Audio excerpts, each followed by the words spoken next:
Okay, so it's 6:01. I can't wait any longer.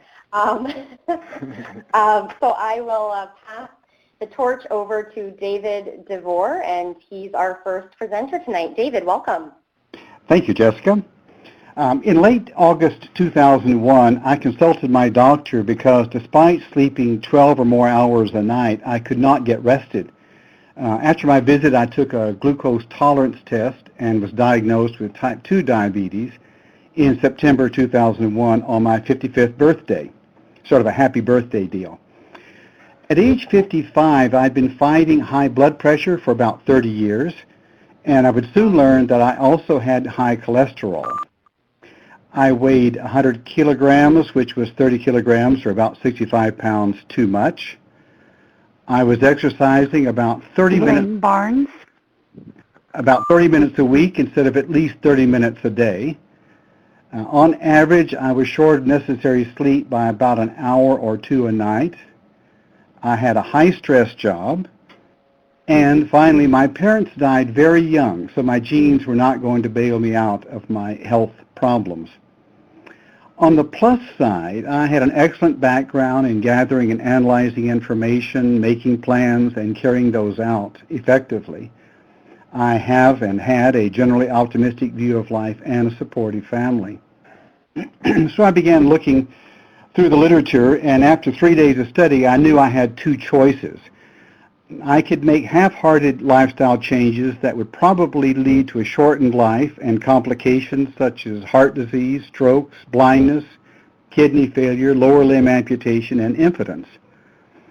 Or I could make significant lifestyle changes and form a strong partnership with medical staff. And if I did that, there was a good chance I could slow the progression of diabetes enough to live out my years much more gracefully. The second alternative sounded a whole lot better than the first one. So I got a job reassignment. I took direction from my doctor and the diabetes clinic, and over the next year took 20,000 measurements of food, blood pressure, blood glucose, pulse, and so on. I exercised an hour and a half a day, and I ate 2,000 calories a day based on the Canada Food Guide. As a result, I lost the 30 kilos of weight, and my blood sugar, blood pressure, and cholesterol all came under control. Although I've regained some of the weight, all my critical numbers remain at a very good level. Now that first year and today, I achieved this control with 5 daily habits. And the first 3 are easy. That's getting enough sleep, taking 5 prescriptions without fail, and taking health measurements every day so I know where I am. The fourth habit is daily vigorous walking, and that's about 30 minutes a day during the winter and increases to about 45 minutes or an hour during other seasons because I'm outside and it's not as boring. I do a little bit of strength training, though not nearly enough. And the commitment to exercise was very new for me. I'm from a very academic, intellectual background and not at all oriented towards fitness or exercise or sports. So I had to really change some attitudes on my part. And the fifth daily habit is careful eating. I average 2,200 calories a day, again using Canada Food Guide, no fad dieting. But I do use a variety of behavioral strategies. I use, in a sense, boredom for breakfast and lunch. Breakfast is a mixture of cracked grains with skim milk every day. Lunch is always either a Greek salad, which is full of healthful vegetables and oils, or a homemade soup that is 80% fruits and vegetables and 20% condensed mushroom soup. And because those meals prepared, I prepare those in quantity because it's going to be the same thing all week, and that saves me quite a bit of time on a daily basis. Dinner is varied, and I save enough calories for a healthful snack in the evening. I eat with a small fork on a small plate. I often have a low-calorie drink or soup or a small handful of nuts before a meal to dampen my appetite. If I get into a frenzied craving for chocolate or sweets, I will have very dark chocolate with almonds. And that treat is nutritionally pretty sound for the first 200 calories, but the next 300 maybe not so much. I do not complete these habits perfectly. I come up short several times a week, but I don't let that discourage me. I make up the excess calories or the shortened exercise time, and then I just move ahead from there. So those are the daily habits. And then quarterly I go in for my test battery, and I always discuss results with my doctor. I subscribe to about a dozen web sources, such as the Canadian and American Diabetes Associations, the Harvard School of Public Health, the Mayo Clinic, and various other governmental, academic, and mainstream authorities. Sometimes I discuss relevant information from those with my doctor. This control is not only for my own well-being, but because I have 2 children and 2 grandchildren, and I want to have as much time with them as possible. I also enjoy being with friends and meeting new people. I'm a magician, and that brings me into contact with children as young as 3 and seniors as old as 103. I volunteer as a speaker for the Canadian Diabetes Association, and that keeps me honest about my own practices. Adventure travel has always been a part of living well for me, and since developing diabetes, I've taken on even bigger challenges. I have about 15,000 pictures, but I've spared you most of those, and I'm down to about 15 for the evening. I'll talk just a little bit about those for the final portion here.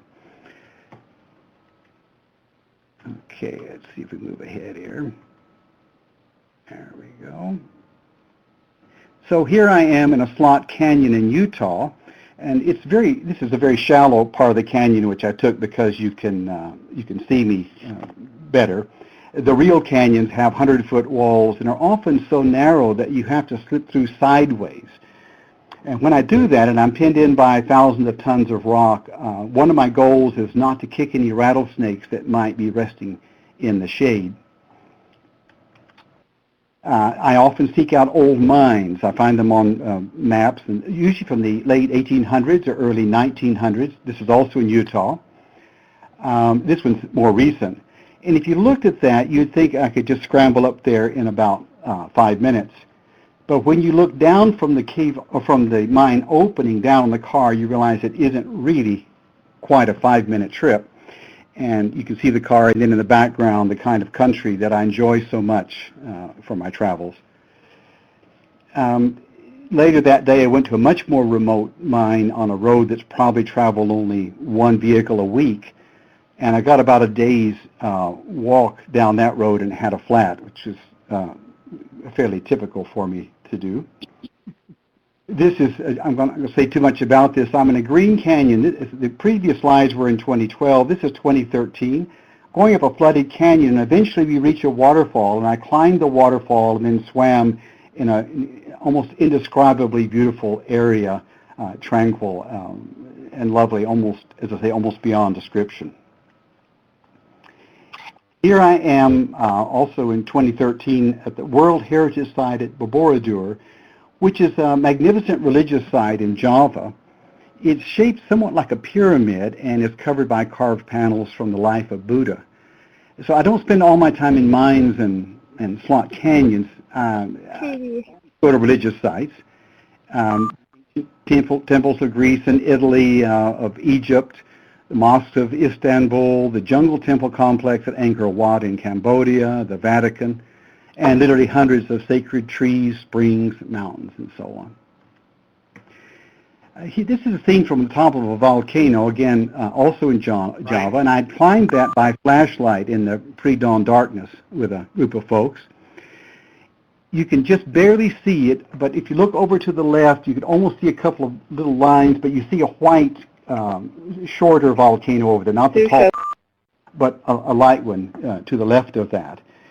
And now I'm on top of that shorter volcano. If you look down, the 2 black lines, which unfortunately you probably couldn't discern, is in fact a temple complex.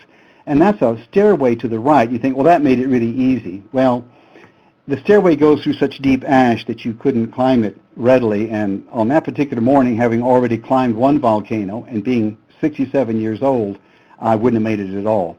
Anyway, that was 2 volcanoes in 1 morning. This is a small temple off of the coast of Bali, and you can only get to that at at low tide. Of course, you go into temples, you have to cover your legs and so on, which, as you can see from the picture, is a blessing for all concerned. There I am on another volcano, this time also in Indonesia, but over now in Bali, and that's the lava tube. The man behind me, way back in there, is meditating about something or another. And this is the final set of slides. In 2005, a friend called me or contacted me and suggested we walk to the foot of Mount Everest. And I said yes, that we could do that. And I spent the next year walking about 2 or 2.5 hours a day up stairways and steep slopes and so on. And so that next year, 2006, we went. And this is a typical bridge along the path as you work your way toward Mount Everest. And that is almost the first day. It's the second day because I was ill and didn't make quite as much progress. But Everest is on the left there, and Lhotse is on the right. So you see the goal really pretty much right from day one. And it's obviously extremely inspiring. This is a remarkable place to be. I'm on the top of a mountain called Goyko Ri, and on the right there, almost in the center of the picture, is one of the 5 sacred lakes, and that little spot down in the bottom is the village of Goyko. This is not on the standard trek. This was a side trip we took, and from that summit, you can see 5 mountains that are 8,000 meters or higher. If I tipped it up a little bit more, you could see Mount Everest and 3 others ahead, and then behind me is another mountain called Cho Oyo. There are only 14 mountains in the world that reach that 8,000 meters, and that's, you sometimes hear on the news or in adventure movies about the zone, and that's where it starts because once your body reaches that level, it cannot adapt to the low level of oxygen. So without supplemental oxygen, you die. We reached that spot through a pathway you can barely see it leaning off to the right. And there are 2 kind of interesting things about that. One is that most of the reports of Yeti sightings are made along that. And the second is that it's called Death Valley because it was fairly steep, but you could gain altitude relatively quickly, even at high altitude when you're not feeling very energetic. You could still gain a fair bit. And people tend to go a little bit too fast and have to be helicoptered down. And, of course, some percentage of those die from that experience. And that afternoon, we walked not back down to the village, but up to the left toward Cho Oyo, which is a fabulous mountain, the 6th highest in the world. And you can't see it from the standard trekking path. And that whole day we walked without a guide or porter. We just were on our own. Very memorable day, as you can tell. That is Lhotse, and it is ethereally beautiful. I spent 3 days beneath that mountain. It's the 4th highest in the world, and Everest is just beyond the ridge. You can't see it because it's so close to Lhotse that you just can't see above it. It's about the same distance from the base of Everest as the standard trek, but only a tiny number of visitors go there, and so we chose that as our destination.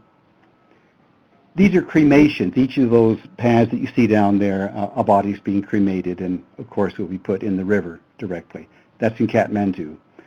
You go to Kathmandu and then take flights from there to get to the beginning of the trekking paths. And finally, this is the final slide. This is just a reminder. You see this all the way along that you're not in Alaska. You're not in the Canadian Rockies. You're in a place where you're going to see prayer flags and yaks and all kinds of temples that are devoted to the Buddhist faith. I showed you the slides because the trips are a tangible symbol of the essence of living well with diabetes. I have changed my daily habits, but I have not changed my goals or my larger plans. Elaine Barnes. With the required strong discipline and a good support system, and that includes medical staff and family and a good trekking partner, all that means, I've been able to take on ever greater challenges.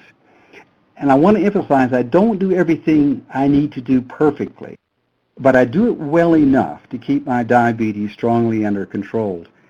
And the good habits I've been forced to develop have had a positive effect not only on my health, but on my general approach to life. And so ironically, for that reason, in some ways, diabetes has contributed significantly to my well-being. And that's what it means to live well with diabetes for me. Okay, great. Thank you so much for sharing your story, David, and sharing your pictures. They're amazing. Thank you. Next, we will go to Rufus Dorsey. Hello, Rufus. Hi, how you doing? Great. Take it away. Okay. Diabetes, my journey to a winning season. This is my journey. Heading for the end zone, my life before diabetes, the game changer, my diagnosis, bench, my challenges, return to the starting lineup, my comeback, back in the game, my life today, and touchdown, my words. Everything was going my way. I had the greatest senior year that anyone could ask for. I was a star football player. I was selected to play in the All-Star City football game. I was voted best male athlete in my school. I was the prom king, and I received an athletic scholarship for football. I was on top of the world. After graduation, I started training harder than ever to prepare myself for college football. And I started to notice some symptoms, but all contributed to just my work ethic and my training. So when I was extremely fatigued, I just figured I was pushing myself to the brink and that I just needed more time to recover. Constant urinating. I was drinking so much water. I'm training in the summertime. I'm thirsty. I'm drinking a lot. So I just figured it was from drinking a lot of water. The weight loss. I started losing some weight. So I just figured I needed to eat more. And I was already eating a lot, but I was like, I'm pushing myself so hard to be the best athlete I could be. So I just figured it was just part of the process. Blurry vision. I just figured I was tired from, once again, working so hard. And back to the thirsty part. It was the middle of the summer in July, out there in the heat, training 4 or 5 hours a day and drinking a lot of water and just being dehydrated. So I never really took it seriously until one day it was the big neighborhood party, the post-graduation party in the neighborhood. So biggest party of the year. So I go to the party after a big day of training. I drag myself to the party. And as I walk in the door, I'm greeted by everyone, high fives, and everyone congratulating me on going to college, getting a football scholarship and stuff. And so I look in the corner, and there's a couch, and no one's sitting on the couch because it has a giant speaker right next to it. What do? I go right to the couch and sit down because I cannot keep my eyes open. So I sit down on the couch, I lay my head down right next to the speaker, and I doze off. People are trying to wake me up and say I'm party pooper, but I could not stay awake. I was so tired. So I missed the whole entire party. So I managed to make it home, went to bed. I woke up the next day. My mother cooked me breakfast, and my mother will always talk to me. She was like, "How was the party?" I said, "Mom, I'm just so tired from working out." And then I started to describe all the symptoms that was happening to me. And in mid-sentence, my mother stopped me and said, "We have to go." Next thing you know, we're pulling up to Children's Hospital in Philadelphia. We get checked in. The doctors, they run some lab tests on me, and then I'm in a waiting room. And my mother's not really saying anything. I can see a look on her face, but I guess she didn't want to scare me or anything. The doctor comes in the room, and he says, "Rufus, you've been diagnosed with type 1 diabetes." And everything got quiet. It feels like yesterday. It just brings up so much memories. Everything stood still. My body went completely numb. It felt like it was 2 hours, but it probably was only a few seconds. I was in a trance. And once I popped out of the trance and realized I have diabetes now and my life is over.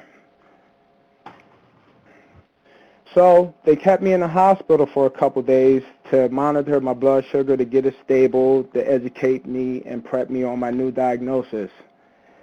So bad went to worse. I fell into a deep, deep depression. I wouldn't eat. I couldn't sleep. I didn't want to talk to anyone. I just stayed in my bed. I felt shame. Why me? The best years of my life ahead of me, and now I'm in this situation. I was embarrassed. Embarrassment played a major role. I felt different. I felt that I wasn't normal. I wasn't human. I felt that I'm not the person I used to be. Denial crept in. I would go downstairs to McDonald's and act like nothing was wrong, and I would just eat food and just eat like it was no tomorrow. I just wanted to be myself. I wouldn't eat the hospital food. I would just eat McDonald's and just eat and eat. And finally, everything broke down and I became suicidal. The first time in my life, I actually quit. I gave up. I was counted out. I couldn't live like this anymore. And I remember the night before I decided it was it. I wanted to see my mother one last time. So I remember lying in that bed, and I was up the whole night. And I just said in the morning, I want to see my mom one last time before, I cut the lights out for good. And then my mother came in the next morning, and I'm lying in bed, and I'm sunk into the bed. I can't move. I'm crippled. And my mother must have saw the look in my eyes, and she looked at me. Sorry. And then she sat down. She pulled a chair up, and she had a talk with me that I will never forget. The talk was pretty much like it was a man-up talk. And what she did was she challenged me. And, my mother knows me better than anyone, and she knows that I never back down from a challenge. And so I felt the cord plug back in, and I felt a charge in my body that all the blood started rushing back to all the limbs and the organs, and I became alive. And from that second on, I got back up, and you couldn't stop me from there. And so thanks to my mom, I was able to get up, and I met with a nutritionist. I started working out again. I started eating well. I started doing all the things I needed to do, because I didn't have, at that time in 1989, I didn't have a role model or anyone to look at, a physical role model that was out there doing what I wanted to do, playing football and going off. I didn't have that. I lost my father when I was 15. So my mother was my mom and dad. And so that's pretty much all I had to draw for was my mother. And so my mother was my support system. And eventually I got the confidence back, and I started telling my friends who I hid it from. And I just started telling people. I stopped being ashamed of it. And I started doing all the things I needed to do to get back on the right track. And eventually I grew stronger and stronger in my confidence, and followed the guidelines, did everything I needed to do, and I went on to play college football. I graduated with a BA in Criminal Justice Administration. I went on to study acting, and I started studying personal training. Now, I can honestly say I'm 42 years old, and today I'm in the best shape of my life. I use my diabetes today to motivate me. And the thing about that is I'm not doing anything different than what the average person with diabetes is supposed to do. We're all supposed to work out. We're all supposed to eat well. We're supposed to eat smaller portions. We're supposed to go to the doctor. We're supposed to stay in tune with our bodies. So technically, I'm not doing anything different than what the average person is supposed to do. And so I look at the glass half full instead of looking at the glass half empty, because in life, we all have choices. And diabetes is one of the rare diseases that you can have that can actually better your life if you choose to. And so I focus on the positive side of I'm able to stay in tune with my body. I'm able to, I go to the doctor regularly. I test my blood sugar. I know where I'm at instead of dwelling on the negatives. And today I'm doing everything that I ever wanted to do. I created the D-Force for Life program, which is an empowerment program for type 1, type 2, and pre-diabetics. I created a fitness product. It's called the D-Force for Life water bottle workout straps.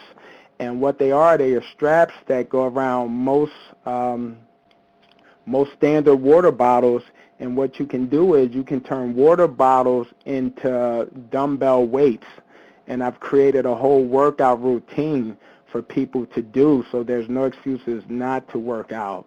And so the goal is to, spread it worldwide and let everyone know that you don't have to be intimidated to go to a gym. You can work out anywhere, anytime. And so I wanted to come up with a product that allows people to do this in the privacy of their home or wherever they want to. All you need to do is, use these straps, and then that may give you the confidence which some people need. They just need a little start. They need a little push, little motivation. And I designed this to help with that because that may give you the incentive to go now do something else, to go buy some dumbbells or some weights or join a gym. So I'm giving you a reason not to make excuses to do it. And I'm a personal trainer today. I'm a group fitness instructor. I'm an actor. I've been in movies like Ali, Pearl Harbor, Give Me Shelter. I've been in commercials, Reebok, Gatorade. I've been done modeling, motivational speaking for the American Canadian Diabetes Associations. And my overall goal is just to inspire and help people and be that physical role model that I didn't have, because we all know what it's like to have diabetes, and we all know that initial statement when the doctor tell you and how you felt at that moment. We can relive it like it was yesterday. So I know that feeling, and I want to be an inspiration to people to look up and say, you know what, he's doing it, I can do it. So to be a symbol of hope. Because like I said, I didn't have a physical role model, or I didn't have someone I can look at and say, okay, he's doing it, I can do it. So I want to be that inspiration, that hope to give people, that what it is, you have to turn that light bulb on, because it gets very dim with a lot of people with diabetes. And if you can kind of spark it and get it to jump, and then there's hope. You're not going to motivate and move everyone, but give them the chance. Like I said, we all have choices, so you choose to do or not to do, and I want to help people choose to do. And lastly, I want to talk about my words. These are my words over the years that I live by and that accumulated over my lifetime with diabetes, the up and downs with diabetes. So here it is. I use my diabetes to motivate and inspire me. I see diabetes as a wake-up call and a second chance for a better and healthier life. I choose to have a positive attitude and outlook about my diabetes. This allows me the freedom, discipline, and focus to live my life to the fullest. And let me click that. And so here's an example on the cover of Health Monitor magazine. And just letting you know, I'm in the best shape of my life, and I'm so proud of it. Because like I said, I use my diabetes daily to motivate me. And I'm not perfect. I do have ups and downs, as David said. We all do. We're human. I just like to tell people, if you fall off the wagon, it's just how fast do you get back on? Because we're human. We're all going to fall off. It's how fast can we get back on, and try to have more better days than bad days. And the last picture I want to show you, this cube next to it, I'm the top face of it. It's called the Ohm Cube, out of many one. and a couple of the faces rotate, and it's just saying we're all different people, but we're all the same person. So that's my journey, and thank you for hearing my story. Rufus, thanks so much for opening up and for sharing your story. Thank you. Thanks for listening. Don't go anywhere, because of course we have the Q&A at the end. Yeah, I'll be here. But next we will go to Colin Mallett. Thanks, Jessica. I have to start by saying I'm not very keen on technology, so I haven't signed into Adobe Connect, so I'm doing this over the phone. And I'm now rather regretting it, having missed all of David's slides of pictures of Everest. Having been up to Everest Base Camp myself, I know how beautiful it is up there, and I would have loved to have seen his pictures. Anyway, my story is I'm 71 years old now, and I've had type 1 diabetes since I was 19 years old, so 52 years now. No one in my family had ever had type 1 diabetes, and I still have no idea what triggered the onset for me. It was basically about the same time as Rufus contracted diabetes in his life. I was in my first semester at university in England when I started experiencing the normal symptoms, the dryness of mouth, the excess urination, and the weight loss. I had no idea at that time what diabetes was, but I'd heard of the stress that one sometimes experiences when one's starting university. So I assumed that the symptoms related to that stress. And unfortunately, my remedy for the dry mouth was to drink liter bottles of sweet, soft drinks between the hourly lectures, because, of course, they didn't have sugar-free drinks at that point. So I was rather compounding my problems. Eventually, after losing more than 10 kilograms in 3 weeks, I was referred to a doctor and then to hospital. And I spent a week in the hospital being stabilized on injections of both short-acting and long-acting insulin twice a day. And they gave me a diet of 2,000 grams of milligrams carbohydrate per day. 200 milligrams of carbohydrate per day. So as far as I was concerned, the injections that I had to take weren't really a problem. And once I had accepted the need for a food intake routine without too much of the sweeter food that I happen to like, the whole thing really didn't make a huge impact on my life. Testing was pretty primitive at that time, but I think I was fairly well controlled, despite the limited testing that I was able to do of the urine sugar levels. And the regular follow-up of my diabetes at that point was through my GP, and I don't remember meeting anyone else with diabetes until I started attending a diabetic clinic in a different city 5 years later. I have to admit that it never really occurred to me then or since that there was any reason why diabetes should change my life. The one thing that I do remember having to give up was the mountaineering club at university. I was very keen on mountains and hiking, and the first club that I joined on arriving at university was the mountaineering club. However, the thought of having a sugar low while climbing a rock face was enough to dissuade me from continuing. When I left university, I got a job with a multinational pharmaceutical company and worked for them in a number of countries. I worked in England and Switzerland and Hong Kong and then Sweden and finally Canada. And the only time that diabetes ever came up as an issue in my job was in moving from England to Switzerland. Switzerland's never been particularly enlightened about individual human rights, and the human resources department of the company decided that they didn't want to put me on the Swiss head office payroll because as a person with type 1 diabetes, I might be a liability to them in later years.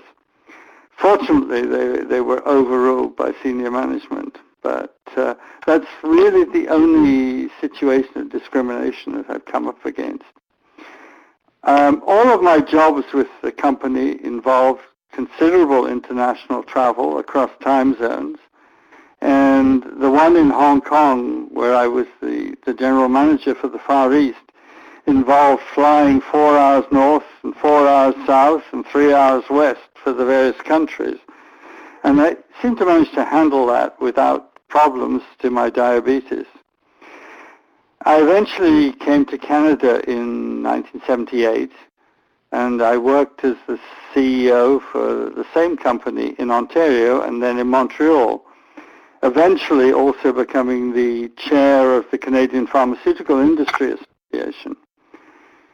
Having diabetes never really affected me one way or the other. I always looked on it as a minor irritation rather than something which defined me. I followed a routine, and I was managed to fit that routine into a normal daily life. I must admit that probably 90% of the people with whom I worked over the years never knew that I had diabetes. It's not something that I would necessarily recommend anyone copying, but it seemed to work for me. I've been extremely lucky in avoiding or delaying the onset of diabetic complications. I think I must be lucky in my genes, but I also put this down to the big role that exercise has played in my life. I think that the benefits of exercise, particularly for a person with diabetes, can never be overstated. Like David seems to have, I have a fascination with mountains, which is, of course, why I now live in Vancouver rather than in Montreal. And with travel around the world, I've been able to hike and trek in the Alps, the Pyrenees, the Himalayas, the Andes, and the Rockies. And in some cases, I've done 4 or 5 weeks of trekking through the mountains. And the only time that I've had problems was actually in the Andes, where the conjunction of altitude and my diabetes did cause a problem. I was at 16,000 feet and found that I couldn't bring my blood sugar levels down, however much insulin I pumped in. It took me a couple of days to get off the mountain and several more before I could get my sugar level down. So I've since been a bit more cautious about altitude. And fortunately, Whistler, where I have a season pass and a lot of the winter skiing, only goes up to 7,500 feet, so it doesn't affect it. During the last few years of my career, I was fortunate enough to work as a consultant, and this allowed me to do volunteer work with my wife in several different developing countries. So in the last 10 years, we've spent 4 months working as volunteers with local non-profit organizations in each of Uganda, Ghana, and Cambodia without any problems with my diabetes. My insulin wasn't refrigerated as consistently as is recommended, but I never had a problem with that. And the volunteer work, I find, is a wonderful way to get to know a country and its people better than you would as tourists. And at the same time, you're hopefully helping people on local projects. And I'd recommend it to anyone. Although, of course, again, you have to be following a routine as much as possible. One of the changes that my doctor has made in the treatment of my diabetes in the last few years has been to put me on an insulin pump. I stupidly resisted this for several years because I thought it might make me feel more of an invalid. But in fact, I find that it's not at all inconvenient, and it has substantially improved my hour-to-hour blood sugar control. Like many people with type 1 diabetes, my insulin needs vary up to 30% with exercise or infection or even the stress of driving, and the carryover of those effects also varies, so they're hard to predict. So this insulin response volatility has increased with age, and I find that the pump makes a huge difference in my degree of control. So I strongly believe that everyone who is insulin dependent should have access to the pump, and that it would not only postpone the onset of diabetic complications, but also save the provincial healthcare system considerable money. In the last 3 or 4 years, I've done more volunteer work with the Canadian Diabetes Association. In the pharmaceutical industry where I worked, one has a lot of contact with government at different levels. So I had some background for becoming a member of the CDA's National Advocacy Committee, as well as the BC Advocacy Committee. And I've also been able to contribute to several national task forces. And I'm currently chair of the Vancouver Coastal Region of the CDA. We're extremely lucky, I think, as people with diabetes, to have an association like the CDA with such enthusiastic and high-quality staff working on our behalf. And I commend the staff and the thousands of volunteers who work with them to help keep the association going. It makes a huge difference to people like myself. Okay, thanks. Colin, thanks so much for your time and for sharing your story. Next, we move on to, last but not least, Ron McMullen. Ron, go ahead. Thank you, Jessica. Just wait for the presentation to come up here for a second here. There we go.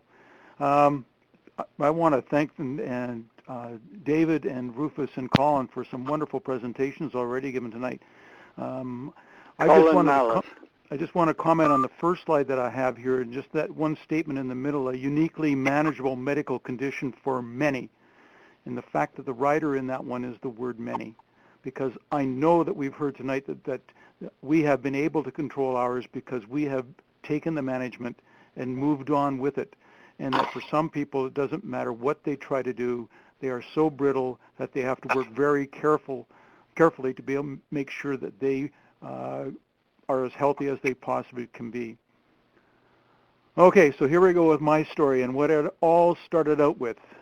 I was in grade 9 and first year high school at the age of 13. In that fall, I weighed 140 pounds, or 63 kilograms, as it may be. And according to my wife, I guess I was sort of an athletic nerd. It was the fall of '61 and the end of minor football league season, and junior basketball and hockey were just getting underway. And I was hit by a severe flu virus that was going around the school and ended up missing for about 2 weeks of school.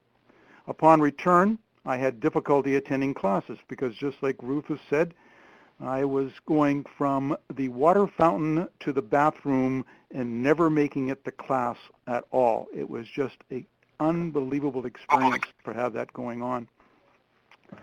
And my weight was dropping. The clothes no longer fit. My parents thought, oh, maybe it's just a growth spurt, getting taller, not quite the same shape anymore, or maybe it was because of the big flu bug that hit me, and I was losing my weight due to that. So, of course, they wanted to help me out as much as possible and gave me that big Energizer, honey and tea to get my energy back and help restore my weight. Yet, I still had no energy, and one of the unique situations of being a type 1 diabetic is that when you have high blood sugars, you're always hungry. At least I am. But at Christmas time, this was a real bonus because I was given all the extra desserts I wanted. And of course, with my grandmother cooking at home for us at that time, it was all the lovely sugared sweetbread cookies I could possibly eat. And that was a great gift, so I thought. Early in January, just after my 14th birthday, it was decided that it was time to take me to see the doctor. And it was at that time that we found out what was going to take place. And there it is. I was suffering with sugar diabetes. Remember, that was the old term at the time. And as type 1 is now, the newest one. And so the doctor diagnosed it, and I assessed my weight, and I was weighing 90 pounds, or about 41 kilograms. And with the blood work being taken and assessed, we were later on informed that according to the old or the American scale, my blood sugar was well over 400. They couldn't figure out how I was still being able to stay awake and keep on moving without going into a coma. And of course, that was high above the 20 plus level in the millimoles per liter as well. So when our doctor called, my parents were told to get me to the hospital the following Monday, so that my mom, that Saturday, took me out for my last Coke in Bismarck at that time. So the one message I tended to get at that moment was, I think I'm pretty well on my own when it comes to doing a lot of things and taking care of myself. But, I mean, she did help out a lot. That was just her way of feeling sad about what had taken place. And, of course, at that time, it was always hereditary that was the reasons why one became a diabetic. So when I was stricken, I did spend 2 weeks in the children's ward at the hospital. And, of course, none of my friends were allowed to visit because only adults could go in. And the first week was with stabilization, going through all the methodology at that time to get me stable and my blood sugars leveled off. And so they were giving me the insulin injections. And the second week was the self-care training time, starting off by giving the insulin injections into oranges, and then learning about how to sterilize the syringe and needle, no plastic disposables at all. The dietary planning, that was calorie counting, and the daily intake level was set as to what I should be eating at that time. And also learning about food restrictions. Of course, no sugar, because of course this at this time was sugar diabetes. Then after the release, I was back out into the real world again in high school and didn't stop for a moment. Just kept doing everything that I possibly wanted to do. I didn't want to miss out on anything. I had to, of course, catch up on the schoolwork I was behind in. But that following Friday when I was out, I was playing in a hockey game. And a few weeks later, I made the junior high school basketball team. Although I never did actually get to start a game for some particular reason, even though I was captain of the elementary school team when I graduated from it, and only subbed in for short periods of time. And as the high school years flew by, I did the usual things most people would do and rarely, if ever, considered my diabetes as a deterrent. Played as many sports as I could fit in, baseball, basketball, football, got my driver's license, took on a part-time job, dated a wonderful girl.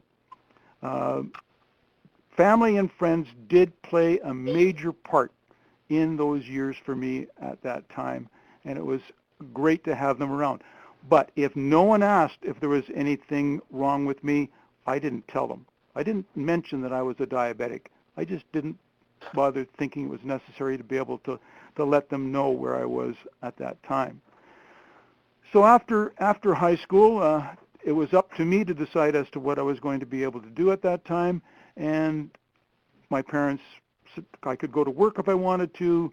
I could go into an industrial arts training program, or I could go to university, and I chose to go to university at that time. When I went off to university, I did live in various types of scenarios. I did room and board for a while with one of my best friends. I did live alone for a period of time, and I did stay in a university residence and also shared a house with a bunch of fellows toward the end of that period.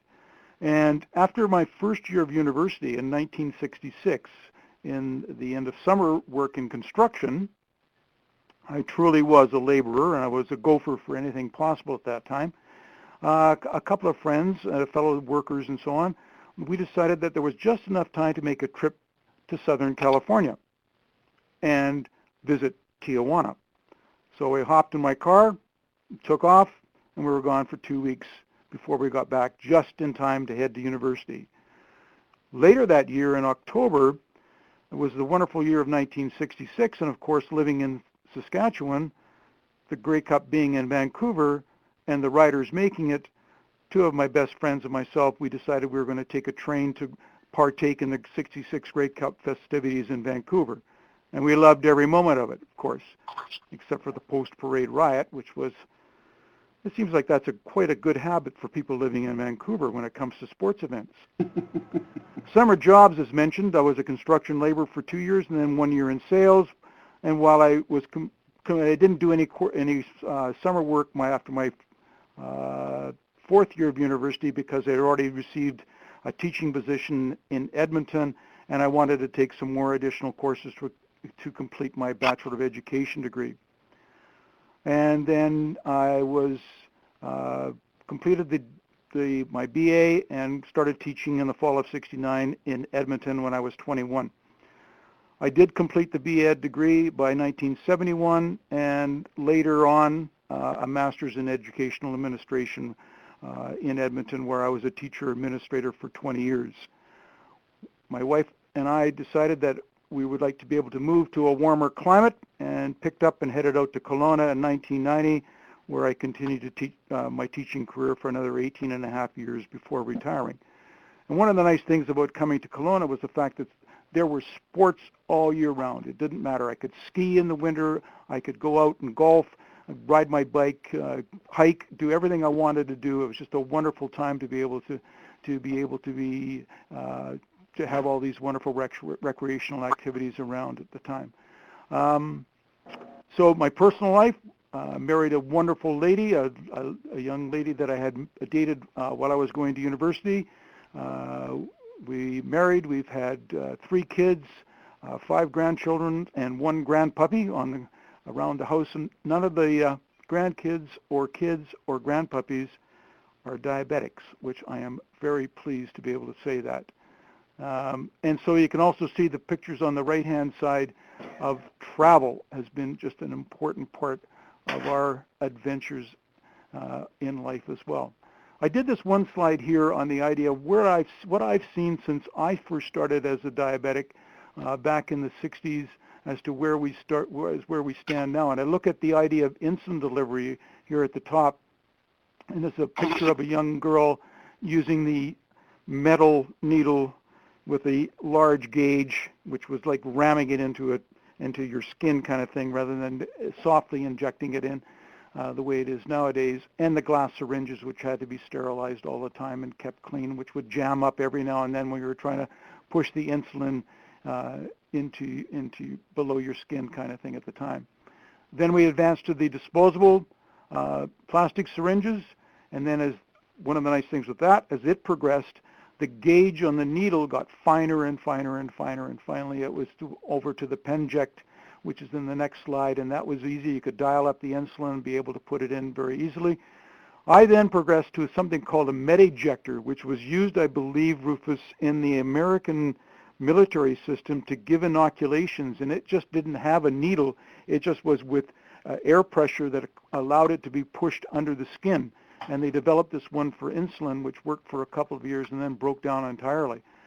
Following that, of course, then we had we were still living in Edmonton when the Edmonton protocol for the eyelid implantation system developed, and I did go to the University of Alberta and was assessed and was turned down because I was too healthy, which, of course, I was glad to hear and not glad to hear, but in the long run, I think I really was glad to hear that. And Colin, you'll like the next 2 pictures I've got there. The picture in the background with the fellow with the backpack on it, that was the prototype for an insulin pump. I found a picture online for that. You can believe that. And there was a story also that came out on a CBC broadcast of a young boy in Calgary in the 1970s or early 80s that was using a prototype insulin pump. And it showed him playing at school on the playground and so on and running around. And one of the statements that his mother said was that he would never want to give up that insulin pump. And when he showed it and he lifted his shirt up and opened up the casing, it actually was a syringe with a mechanism to allow the insulin, the fast-acting insulin, to be pushed in at a very slow rate beneath his skin through a catheter tubing kind of thing. And of course, the bottom picture on that scale right there is, of course, with the insulin pump, which I have been using for well over 8 years now. And you can see that there is also the continuous glucose monitor indicating getting the information and the glucose level and transmitting it to the pump to be able to give the wearer the information as to whether your blood sugar is going high or low. And I think that's a great advancement, although I have found that I was unable to get it stabilized well enough to continue to use that. So I've gone back to using a glucose monitor and find it just as fine. I can check things out pretty well. Then we've also got here at the bottom all the developments in the insulins that have taken place too. I mean, we went from all those letters of NPH, PZI, and so on that you'd look like you're using up the entire alphabet to where we've got the rapid acting, the short acting, the intermediate acting, the long acting, and into the Penject vials and so on. The types of insulins and the synthetic insulins that we've got nowadays are so much better than what we had when I first started out with the beef and pork, and that particular difficulty in getting it to be used in our bodies. When I did switch over to the synthetic insulin, it didn't seem to work for me to begin with, but I started it before I had finished with my beef and pork insulins in the fridge kind of thing, and I went back to the beef and pork for a while and then went on to the synthetic again and haven't looked back since. It just was a step that I found that I had to do at the time. Then the glucose monitoring left. Of course, this is the wonderful urine sampling, or the, as I found at the time, it was a great ad, the plop, plop, fizz, fizz method, and to look at the stick, try to get the reading on it, and it used to change so fast that you could never tell exactly where it was precisely at the time. These 4 insulin pumps in the middle are dated from 1991 to 2004, and the very first one in here seems to have taken well over a minute to be able to get a reading at that time, and the size of it was quite large, all the way to the one in the end, which takes 4 seconds to get the reading from. And that's a particular type of one that I use at the time. And then, of course, the continuous blood glucose monitoring test that we have with the insulin pump, too. As well as that, in dietary management, and I really do think that the CDA, in coordination with Health Canada and so on, have just been spectacular in their ability to get the information out to us as to what we need to do. I went from the calorie counting to the food exchanges now to the carbohydrates, and being able to get all my meals and snacks and everything else set up as to what I need to take in. And that is really an important step, to be able to make sure that your diet is relatively good and stabilized for you to be able to enjoy your life all the way through it. And I think in some cases the type 2 diabetic has more difficulty in that than necessarily the type 1 does.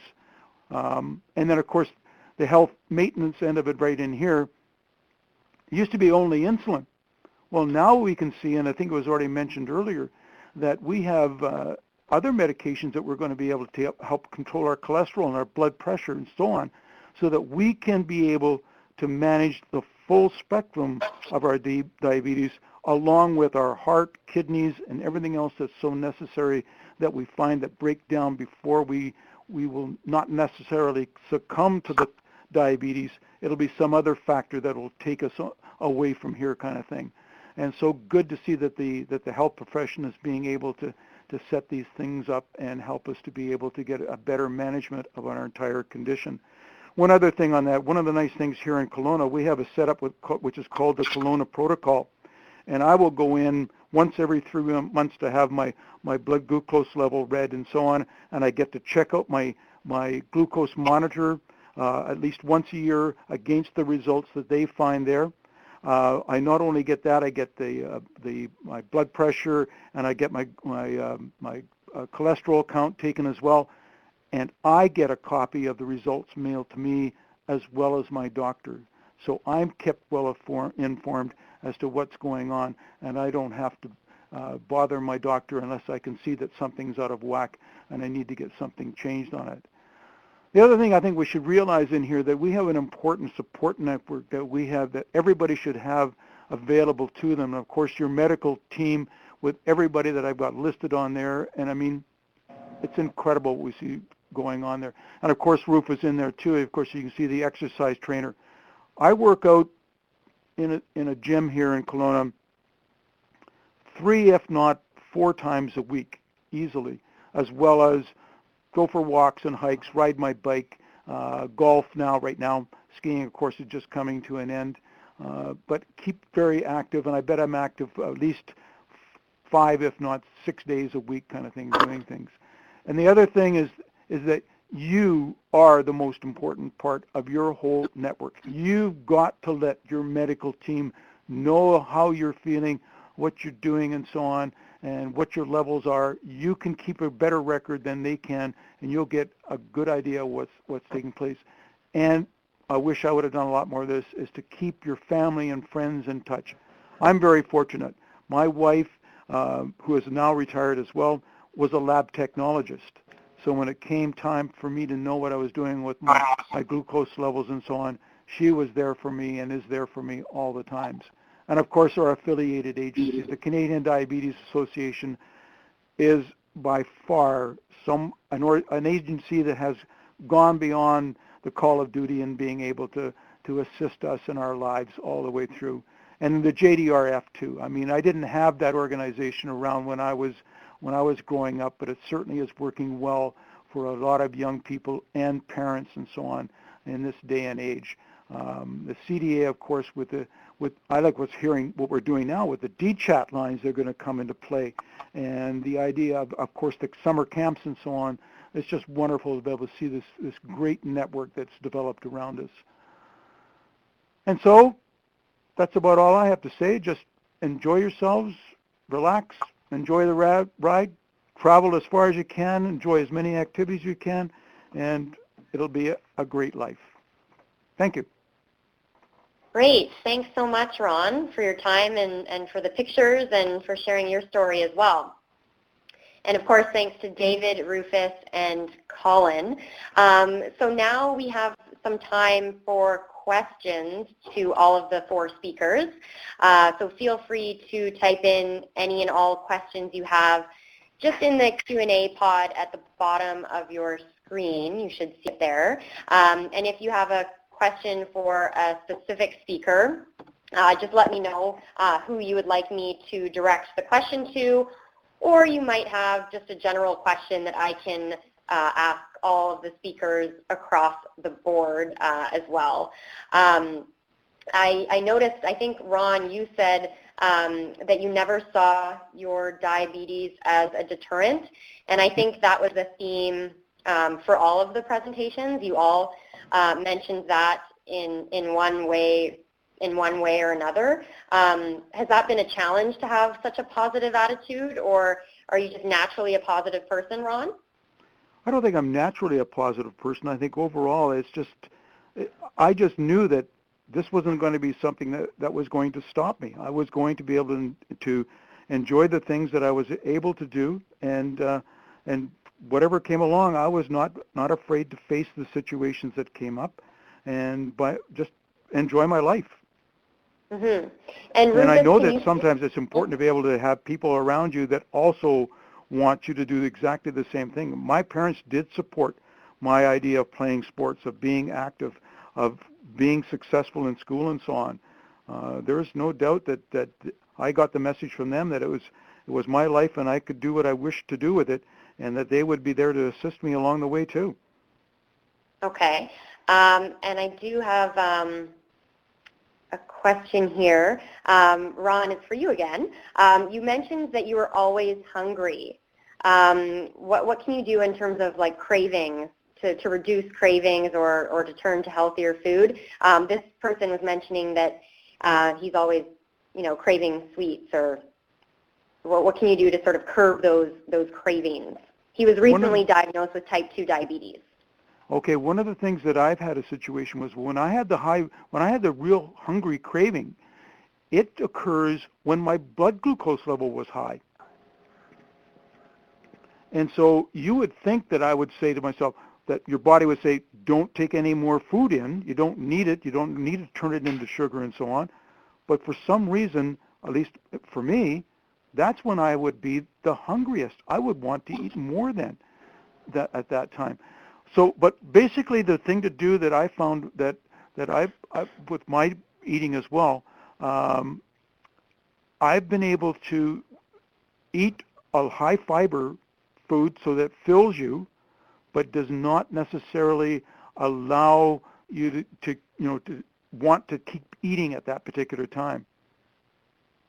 Okay.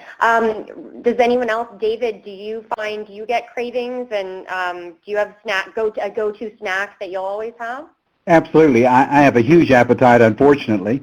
I do leave room for snacks after supper, and that'll be either blueberries with skim milk or popcorn, which is only a moderately good snack, but minimum oil, of course, or anything like that.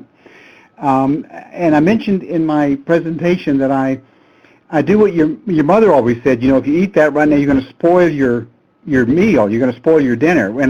So I deliberately spoil my dinner with a healthful bit of soup or even a handful of nuts or something like that. The other piece is they discovered that, or you can hear from a nutritionist, that if you can keep the diversity of food down a little bit, you won't eat as much. People want to try a little bit of everything, which is why if you're having trouble with controlling your appetite, you don't want to be hanging around a lot of smorgasbords, because a little bit of each of 130 dishes is a lot of food. And I think beyond that, I drink a lot of V8 juice, again, to sort of spoil my meal and, of course, get the vitamins in at the same time and so on. And sometimes I just overshoot, and then you do the best you can with some extra exercise, and the next day you move to lower calorie and so on. I don't go out to eat as much as I used to. I know that disappointed my wife. It's just hard not to overeat when you go out. Yes, that's always challenging. And Rufus, we know that you're a fitness, a personal trainer, and you're really passionate about fitness. Do you have any tips for eating healthy or especially post-workout? Well, yeah, I snack on almonds, or like I'll have a spoon of almond butter or something, but I try to eat a nice balanced meal, and just try to eat every 3 hours where I'm not stuffed. So after I eat breakfast, I'll have a snack, and then 3 or 4 hours after that, then I'll have, lunch and a snack, then dinner, and then a snack. So I try to balance it out, and yeah, you're going to have those cravings. I have like sugar-free chocolate, stuff like that, and I try to just break off a little piece or eat like a little handful or something, just whet that sweet tooth. And the problem is sometimes you go overboard, sometimes you don't, but I feel if you eat a nice balanced dinner meal or lunch, then that snack doesn't have to be so big. And a lot of it is self-control as well, because we all love to eat sweets and carbohydrates, but it's a lot of self-control. So that's what it boils down to. They say everything is good in moderation, so if you have a little sweet thing here is just you have to know when to stop. So you just have to have a little bit of discipline and self-control. Okay. And Colin, do you have any favorite snacks that you tend to snack? Yeah. Unfortunately, when I first got diabetes, my compensation for giving up most of the sweet things was to eat lots of cheese. And I ate a lot of cheese for a very long time, and obviously it's become less accepted. It's not, with cholesterol problems, etc. So I eat less cheese now, but I definitely use that as a compensation for the high sugar things. I think that the one thing you do have to decide as a diabetic, that despite the cravings, you would definitely have to give up the idea of too many desserts. You can have a very occasional dessert, but otherwise I eat fruit, I eat nuts, and just try and keep away from the cakes and the muffins. I mean, it's amazing how much sugar there is in some of these things. So that's how I try and compensate. Okay. And I'm not sure who best. Colin, I think I'll put this question to you first, or maybe just to you. Bob wants to know, the BC government is providing the pump for everyone under 25. What steps should my daughter take to obtain the pump? Can you speak to that at all, or? Not definitively, but I think that there is, they're putting the paperwork in place. I heard last week that someone had been and had not been able to obtain the pump because the paperwork was not in place. So it may take a month or two to get the paperwork in place. But if she has an endocrinology specialist that she goes to, then he is obviously, or she is obviously the person to go through. It's a matter of telling your GP and getting them to follow up, because they are definitely putting it in place, and it's something that's worth taking advantage of. Okay, Colin, thank you. Colin? Yes. I was just wondering if or Jessica, if Bob has a CDA office or branch office near his location, or he can get in touch with the BC Diabetes Association office somewhere. I'm sure that our staff will keep up on everything that's going to take place with the provincial government and have information available as soon as it becomes available, or as soon as it's ready to go from the government. I actually, that's good advice. I just have a note here from Leanne with CDA, and for anyone that wants more information on that last question, please email info.bc@diabetes.ca. That's info.bc@diabetes.ca. I have a question here from Roz. And Ron, she directed this to you. You mentioned that you lived alone for a period of time in university. Any other comments and experiences on the challenges of living alone? Well, the only thing for me was that being a social person, it was very difficult because I started talking to myself and answering all the time. As far as meal preparation and so on, it was fairly easy. I didn't have any difficulty with that. As well, looking back on it, I should probably have told those that were living around me, kind of thing, that that here I was on my own, and that if they don't see me for a while, please check, just to make sure that I'm doing okay, or to make a network of phone calls to so that people could call in and be able to make sure that things are going all right. And that would probably be the hints I would give to it.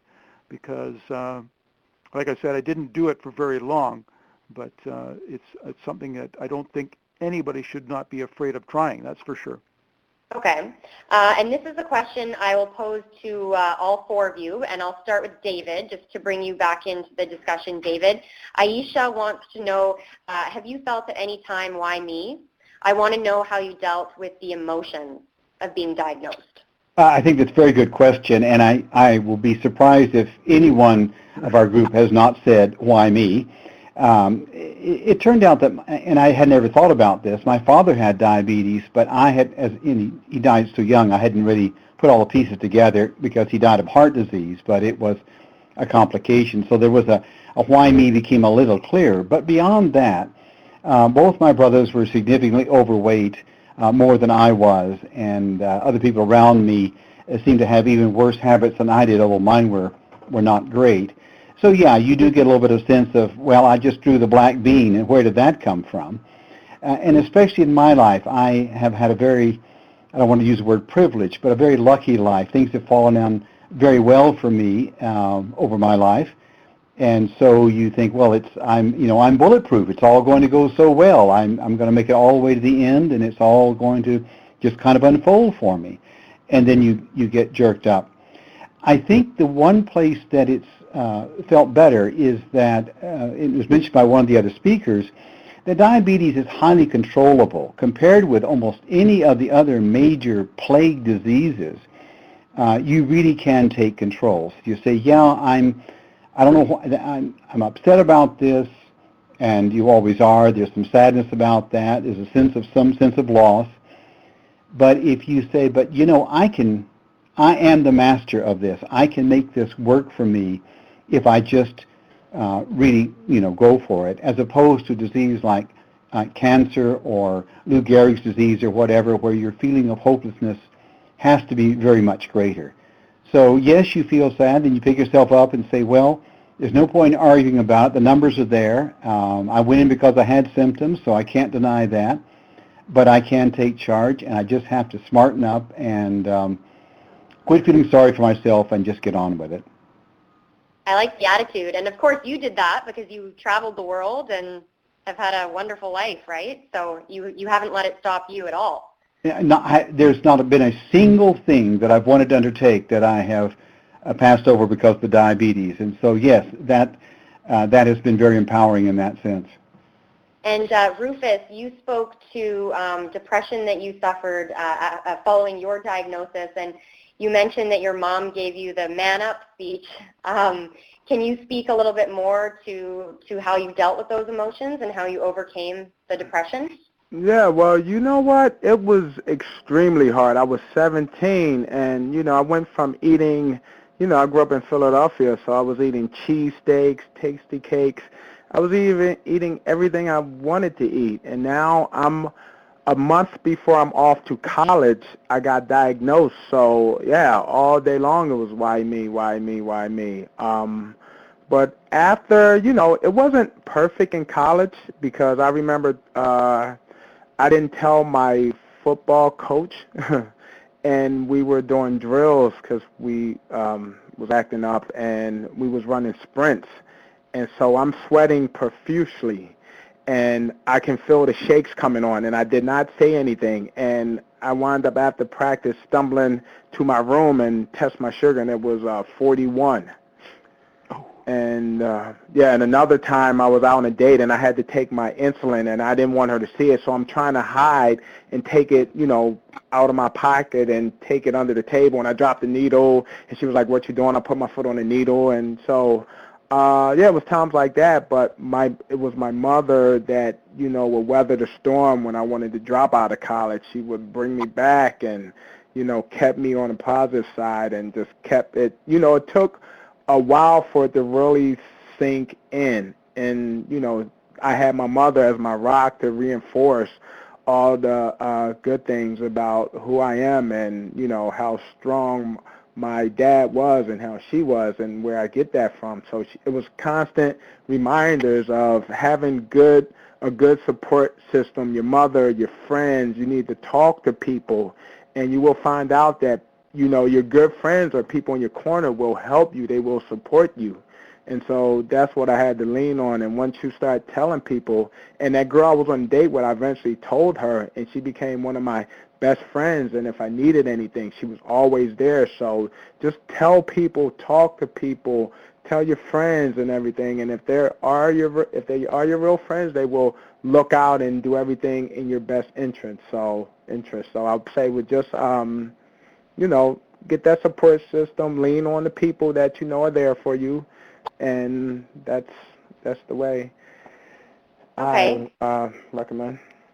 Okay, thanks, Rufus. Yeah. And how did you deal with your emotions? I know in your presentation you mentioned that it was a minor irritation being diagnosed with diabetes. So were you really emotional about it, or was that not really something you suffered with? Sorry, were you addressing that to me, or? Yes, sorry, to you, Colin. Yes.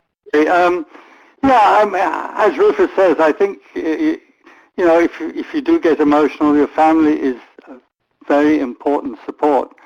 But the why me question, I mean, you never ask why me when we find you're born Canadian, or you're able to go to high school or to college, you've got things you can do, you do well in sports.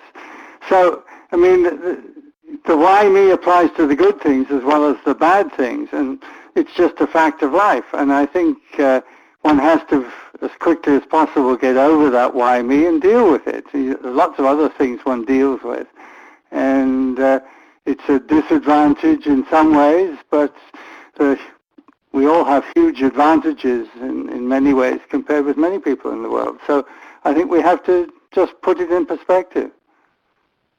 Okay, and Ron, what about you?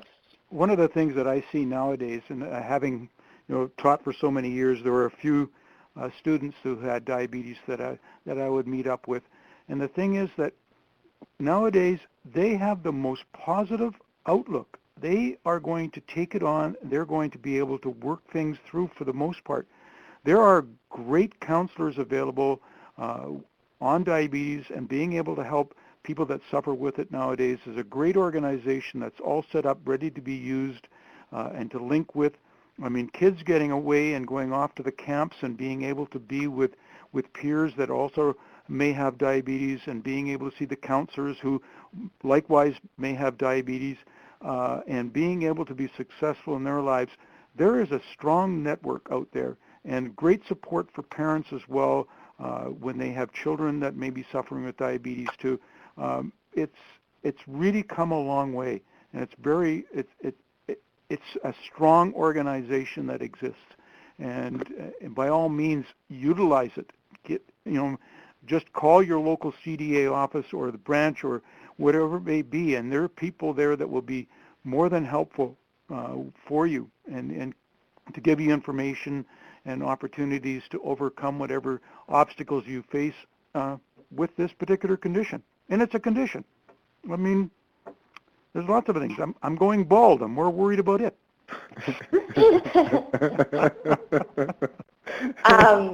And I have another question here. Ron, I might go back to you for this one, just because you were just talking about resources. Judy is asking, do any of you use Dial a Dietitian to get information on prepared foods and drinks? Ron? No, we've never. My wife has called into a couple of organizations quite a few years ago to be able to get information on one particular time. The calorie count and the food exchanges didn't seem to match up, and a couple of recipe books and so on. And so she did call in about those, but we've never had to call or never called to Dial a Dietitian. Nowadays we just basically use the computer.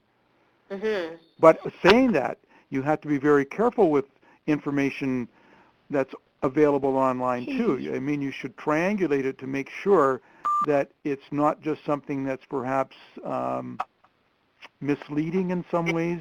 I know we see some cases where there are medications that definitely are going to cure diabetes that are available, but there have been none that I know of that live up to that particular answer. So, yeah, I would think that it'd be, and Dial a Dietitian, I think, is a great way to be able to do it. I know that through our local clinic here and so on in Kelowna, you can just walk in and you'll be able to get information. You can call in and get information if you need to.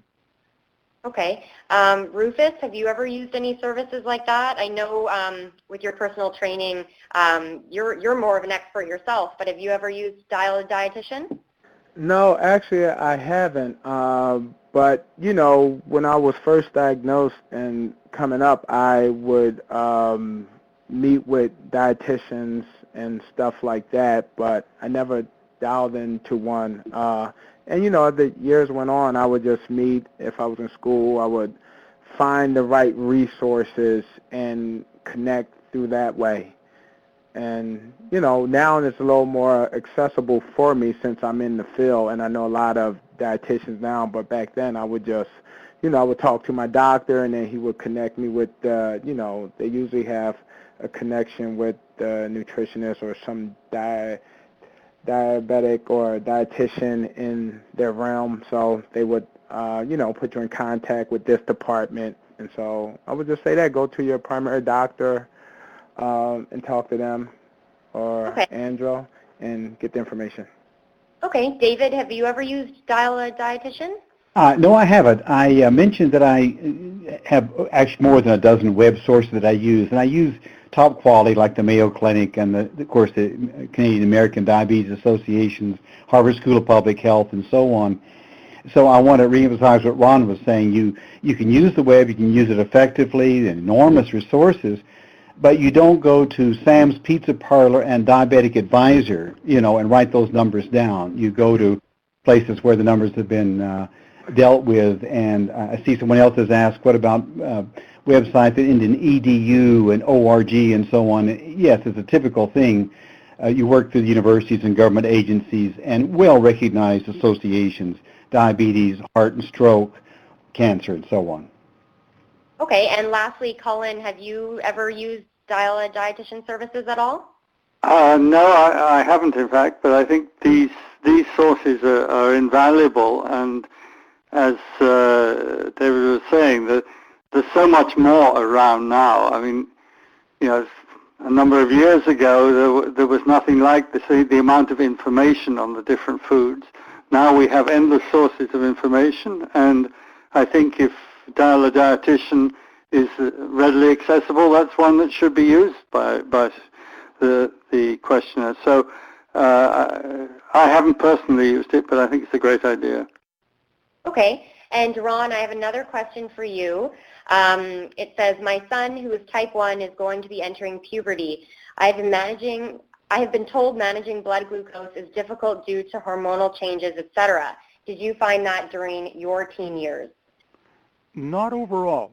I think probably because I did, even while going to university and through my teen years and so on, I stayed fairly active. I had a dietary plan that I followed quite regimentally.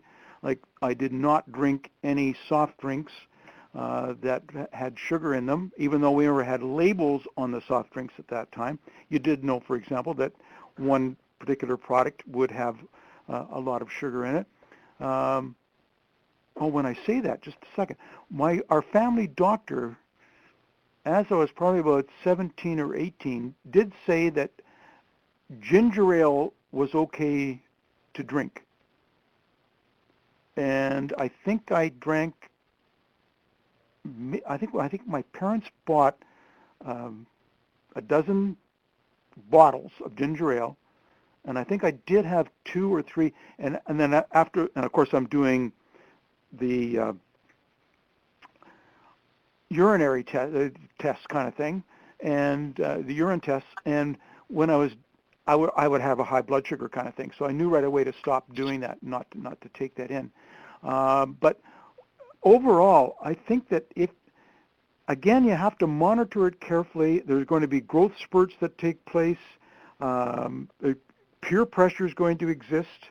Those are things that I think if you establish a good family relationship and a good relationship with the friends and so on, that they pretty well know what you can do and how you're going to what you need to be able to avoid and so on, and that it seems to work out okay. I only had one situation, and it was just, I really thanked my friend for this at the time. We were horsing around, and we happened to be stopping at a small grocery store, and everybody bought something to eat kind of thing, and I think I grabbed an apple at that time, and I was eating the apple, and a good friend of mine, Leon, he bought a chocolate bar, and he turned to me, and he says, "Oh, here, come on, have some chocolate," and he shoved it toward my mouth, and I backed off, and then he remembered that I was diabetic, and he apologized and said, didn't, without thinking, and I thought,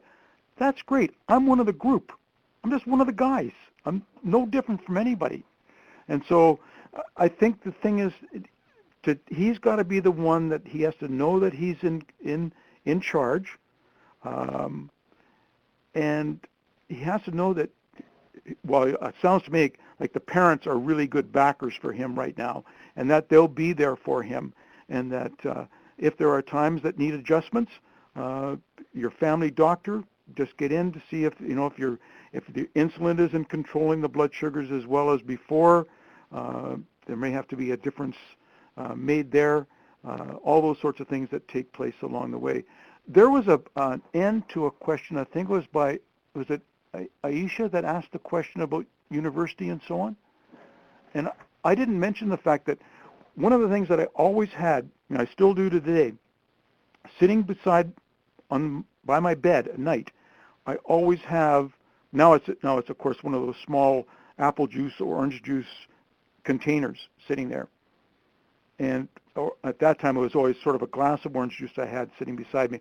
So in case that I started with the perspiration and a bit of the shakes kind of thing in the night, I could reach for it right away, and I'd have it, even when I was on my own kind of thing. And that brings me in another situation. I don't know if any of the other fellows or not, but as I've aged with this now, like this has been well over 50 years with me with diabetes. I don't recognize the low blood sugars as readily as I used to. So I have to make sure that I have almost established a regiment of times during the day that I'm going to test to make sure that I'm going to be okay, kind of thing. Anybody else have those problems? Yes, I have exactly those problems. I've also had my diabetes for over 50 years, and finding that it's much harder to recognize a low blood sugar coming on. So I am now I'm testing obviously before and after driving. Every time I drive, I'm on the pump, but I haven't been using the blood sugar monitors on the pump for quite a while. I'm now going back to doing that because of the risk of a complete hypoglycemic reaction. So yes, it does the sensitivity does seem to lessen over time. Colin, have you found that as well? That was Colin. This is David. Colin? Oh, sorry. David. That's no problem. Found that as well? I have been able to recognize it. I'll get those classic symptoms, shakes and sweats and so on, but when I've tested, it's not low blood sugar. It's some other gremlin creeping into my body, I guess. So I go entirely by, I know what I've eaten, I know what I need to eat, and I just have to stay with that. And so I don't know whether it's gotten, it's because I am older, I'm 67, whether I never did have that sensitivity to knowing when it was low or not. People say they can detect it. I can't. Rufus, do you have challenges with low blood pressure coming on? What, blood sugar coming on or pressure? Unexpectedly, or you're not realizing? No, low blood sugar, yeah, I usually know. Here's the thing with me. I was diagnosed with type 1, but they said I'm like a hybrid. I have characteristics of 1 and 2 because I only take a little bit of Lantus at night. I take metformin during the day, and I take a little bit of Lantus to hold me over at night. So I get in trouble when I slip, I fall off the wagon, and I give myself some fast-acting insulin, and then I may give myself too much. And then I know when I'm high, I know when I'm low, and I know when I'm right in between. So I can definitely feel the, the low blood sugar coming on. And it's, unless when I'm asleep, and that's the worst part, when you sleep and it wakes you up out of your sleep. So yeah, I'm very in tune with when I'm going low and high. Okay. I'm just going to throw it out there. We still have a few minutes left for some questions, so feel free if you have a lingering question for any one of the speakers to type it in the Q&A pod just at the bottom of your screen there. Just as we're sort of in closing, I know this has been dubbed as a Living Well inspirational panel, so I'll just go to each guest just to ask what you hope the takeaway from tonight's presentation is, and one thing that you would tell people to take away from it. David, we'll start with you. Sure. I think, as it's mentioned more or less by all of us, is that you accept the diagnosis and you just say, I'm going to deal with this. And for me, it was easy because when you look at the complications of diabetes, not only if you don't deal with it, not only is it an early death, but it's a very ugly death of, blindness or kidney failure or, strokes and amputations and so on. And so you just simply say, I'm not going to feel sorry for myself. I personally, by the way, tell people very readily that I have diabetes. I don't promote it, but I don't hide it in any way. So it just becomes part of who I am and what I do and so on. But I would hope that people would say, having heard, and I was really inspired by the other three speakers, I can assure you, that if you engage it and you do, as one of them said, what you're supposed to do, you don't even have to be heroic. You just have to bear down and get a bit of routine to your life and make it work. If you will do that, it needn't block you. And I think I've heard all of us say, in fact, it can empower you because you say, hey, I can beat that. I'm a powerful person. I can do things. Nothing can block me, and I move ahead and maybe achieve more than you might have otherwise. So in that sense, it can be I don't encourage people to develop diabetes so they can get that little spurt of energy, but it should not be a huge thing in your life. It's just one more thing that you have in your life that you accommodate and move forward. Great. And Colin, what about you? What would your parting comments be? Well, I very much agree with David. I think that you accept it. It's a facet of you, and you just deal with it. And in dealing with it, you employ a lot of the skills which will help you in the rest of your life. I mean, organizational skills, systematic skills. These are things which will help you in every aspect of what you do. So the other thing I would add, though, is that I think that exercise is one of the keys to a continuing healthy life with diabetes. I think that you should do as much exercise as you possibly can. It isn't necessarily easy in the sense that it makes your blood sugars go up and down a bit, but I think it really helps in prolonging the time before you have any side effects. So you just deal with life, you get on with it. You are not a person, you're not defined as a person with diabetes. You are someone who happens to have diabetes just like you happen to have a poor golf swing or something. And Ron, what about you? I agree with everybody's saying there. Just keep enjoying your life. Stay as healthy as you can. I mean, you don't have to get into a real solid physical activity if it's something that you're not comfortable doing. Walking, I mean, just enjoying nature, being outside, working in the garden, just being able to keep a healthy status for yourself is so important. Checking in with your family doctor on a regular basis, just knowing that there are people there that are going to help you through. And my biggest mistake probably in my entire life was the fact that I did not let people know as readily as what I should have, the fact that I had diabetes. And it's not that I was ashamed of it. I just didn't bother. I just didn't consider it as a factor when I should have. And I suppose that was unfortunate because I probably could have benefited from all their assistance and help too along the way. Yeah, you could have had even more support, right? Yes, exactly right. Yes. And Rufus, to you, I do want to mention that Lisa put up here as a question. Rufus, you mentioned that you use diabetes to motivate you. Can you expand on this? Yes, actually it's a mindset. And then, my program is called D-Force for Life. And each letter of force represents something. So F is face your diabetes. So that's part of it. O is own your health. R is remember to check your blood sugar. C is change the way you eat. And E is exercise at least 30 minutes, 5 days a week. So in that, I use all that of what I've done. I want to be healthier. I accepted my diabetes. I check my blood sugar. So I use it to stay on top of the game, so to speak, stay in tune with my body. So my diabetes work with me, or I work with my diabetes. So now we're like a team. Instead of me fighting it and being against it, so I look at the positive side. This is part of me, and if I take care of my diabetes, I'm taking care of myself, and I'm bettering myself. So I accept it and make it part of me, and that what motivates me to be in the best shape I can be in.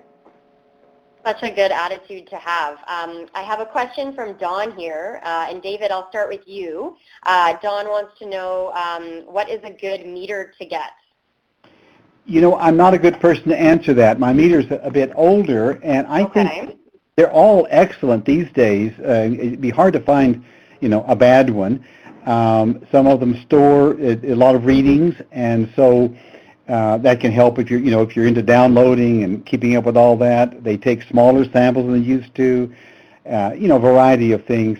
I don't think there's a lot to choose among them, really. I've found them all. I've used several different ones. I found them all effective. So I'm going to defer to someone who has a stronger opinion on that. Okay, let's go to Colin. I totally agree with David there. I don't think there's much difference between the various meters. As he says, there are little gadgets added, but they all do a good job, and I wouldn't bother to discriminate too much. I think whatever you get, it will be useful. Ron, do you agree? I've got several different meters that I've had at home. The one that I'm currently using is called a Freestyle Mini, and one of the reasons why I use it, it actually takes a smaller drop of blood than any of the others that I've found so far, and it gives me my results back so quickly and so on. Great. And Rufus, what about you? Same. I've used a lot of the meters. I'm currently using the Freestyle Mini as well. Yeah, they've all been great. I have cheap ones. I have, well, the ones that are expensive are the strips. But, yeah, I'm using the Freestyle Mini. Yeah, just a little poke. So, yeah, any meter, you know, you can get that's on the market right now, and they all work the same, and they all give you your readings within, I think it's 5 seconds now. My meter is 5 seconds. So if you can find something that give you your meter quick and the chem strips are available and not that expensive, if you don't have insurance, then I would say go with that. But they're all pretty on the same scale. Okay. And Ron, I have one more question. I think it was you that mentioned you had taken both synthetic and pork/beef insulin, and now you prefer the synthetic version. This question is from Jeff, and he's just wondering what the benefits you see from using the synthetic version are. Well, I think for one thing that my reactions to the insulin have been a lot better in the sense that they are not as extreme as what there was using the beef and pork style. And of course, the beef and pork, for what I understand, and I didn't realize it when you mentioned on the question, I think it's off the market in Canada now. I think all the insulins are now synthetically made. I believe that may be the case here in Canada, but I'm not sure. So hopefully that's it. But like I said, for the reactions and so on, I found that synthetic for me was a lot better. Just quicker. I have a compliment here from a participant that wants to thank you to all of the presenters for sharing their inspirational stories of diabetes. There is support and encouragement in each story, and that is a pleasure to hear. And I'll echo those comments. It was really inspirational to hear all of you. You really opened up to share your stories and to share how you deal with diabetes. And many of you find that it's just a minor irritation. You get on with life and you live it, and you live it to the fullest. So I think that's inspirational for all of us. And I know, Ron, do you want to mention any of these references, or can I just scroll through? No. Okay. We had somebody that said, hey, that's a picture of me. Very thorough. So I did list everything I used. I realized that halfway through, so I had to go back and find them. No, that's very thorough. Former teacher, you know, that's a... And this spring webinar series was generously supported by Lilly, so we thank them for their support. The development and delivery of impactful programs such as our new Canadian Diabetes webinar series is made possible through the generous support of our donors. If you enjoyed the Living Well Inspirational Panel webinar and would like to make a donation, please visit our website at www.diabetes.ca or call 1-800-BANTING. Thank you for your support and for participating in today's webinar, and thank you especially to David, Rufus, Colin, and Ron. I hope you all have a wonderful evening. Thank you. Thanks, Jessica. Thank you. Colin. It was great meeting you. Moderating. Thank you. Yeah. Good luck, gentlemen. Cheers, guys. Thank you. Take care. Talk again. All righty.